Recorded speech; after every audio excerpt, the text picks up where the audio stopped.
Good morning, brew tubers. It is the first day of the new year, and we are going to start it off with a brew day. So today we're going to be brewing a clone of a clone. I found this clone recipe for a Sam Adams Boston Lager clone on the internet, and I'm just going to kind of switch it up a little bit. I'm going to take a few different steps, use a few different ingredients. It calls for 10 pounds of 2-row and a pound of either caramel or Crystal 60. I'm going to be kind of switching that up a little bit. I've got my 10 pounds of 2-row right there.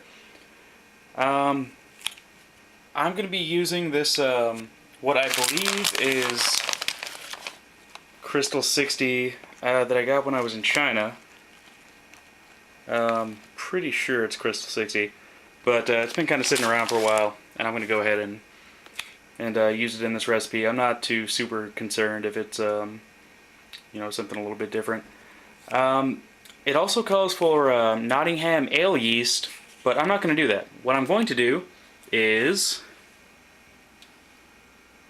I got some lager right here that has been sitting here for a diacetyl rest for the past about day and a half, 2 days.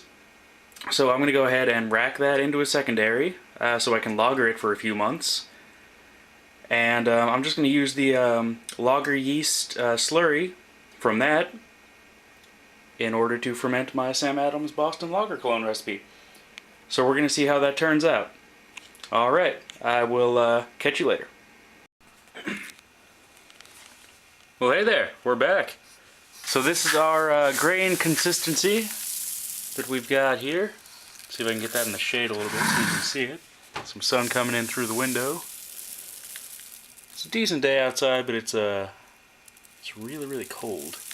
Great for lagering, not so great for a solo brew day. So this is kind of our consistency here.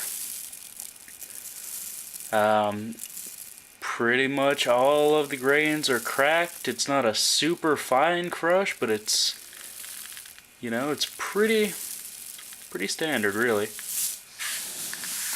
Looking good. We got 10 pounds of 2-row, half pound of what I believe is Crystal 60. May or may not be. It's been sitting around here for a long time, so I'm kind of psyched to finally use it. Quite honestly, I don't think this is going to turn out to be anything near an actual Sam Adams Boston Lager clone, but I do think it will be a really enjoyable beer. It's almost a smash beer. Aside from that half pound of Crystal 60, we're going to be using only one kind of hop, and I'll show that to you in a little while. But for right now, that's my grain mill. Very sophisticated setup, you see there. Auto siphons and whatnot. So I'm just going to go ahead and start heating up the strike water, and I will get back to you when I get back to you.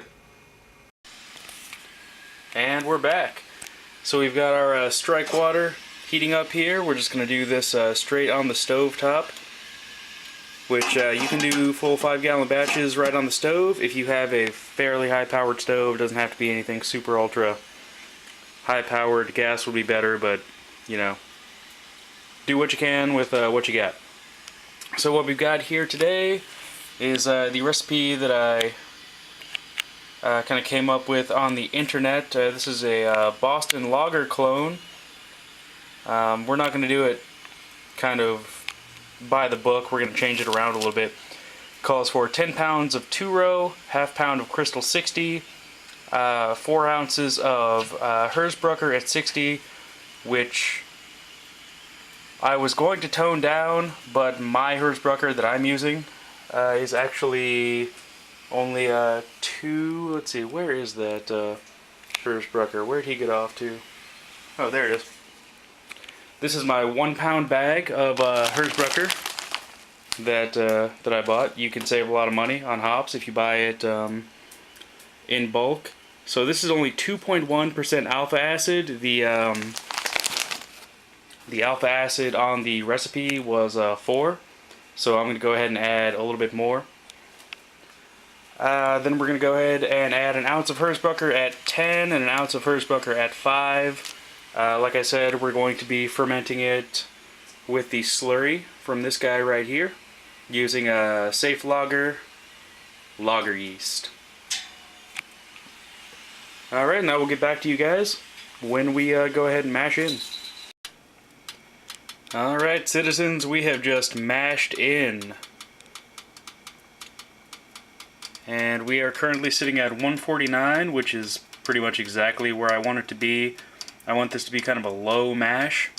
So we're going to go ahead and mash for 90 minutes at 149. I'm going to be keeping an eye on the temperature. And I will come back to you guys when we're ready to go ahead and start the sparge and start getting into the boil. 149. And it is mash out time. We have done our 90-minute mash. We're going to go ahead and bring it up to 170. Going to pull this bag out, going to sparge a little bit. And then we will get back to it and start boiling. I'm going to bring this up to probably boiling and add it in with my kind of hot tap water. And that collectively is going to make up our sparge water.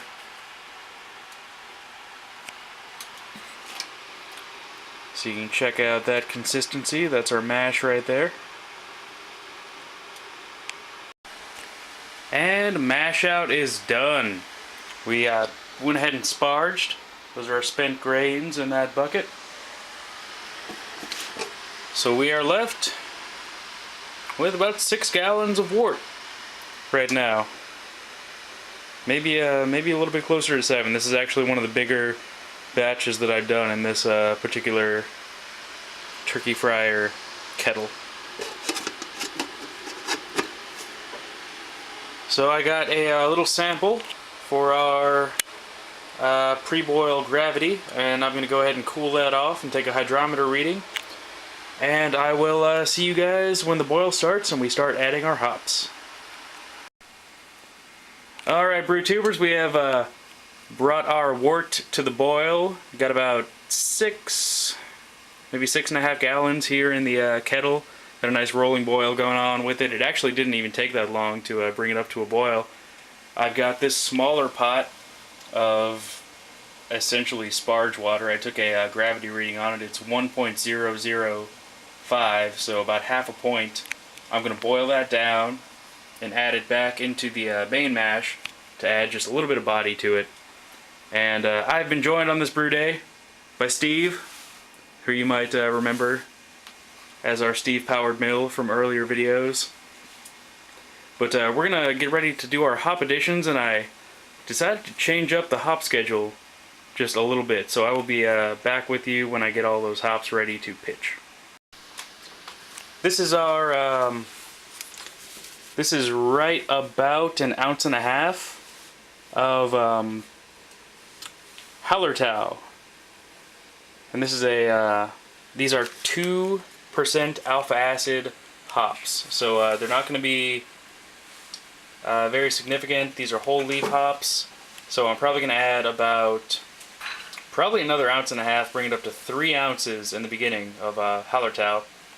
And then we will have about 1/2 ounce at 10 and 1/2 ounce at 5. Alright, we just added some of our Hallertau, and we're going to add the rest of it right here. So we don't want to get all, we don't want to get the boil super angry. So we're just going to try to ease it in a little bit. The alpha acid's really low, so we shouldn't have a huge problem.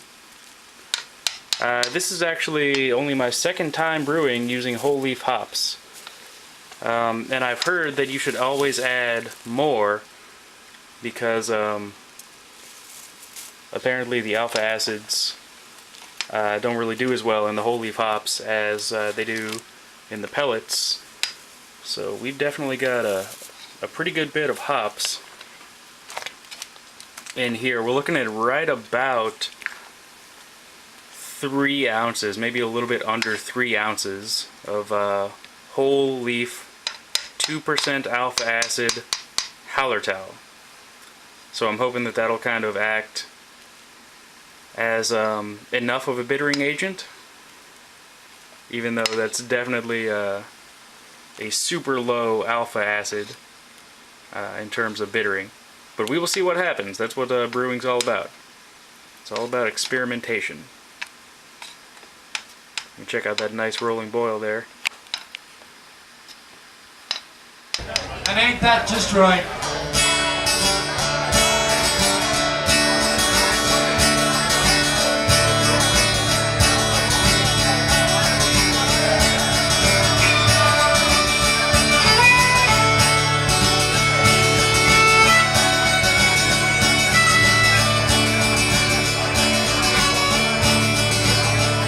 If I ever leave this world alive, I'll thank you for the things you did in my life.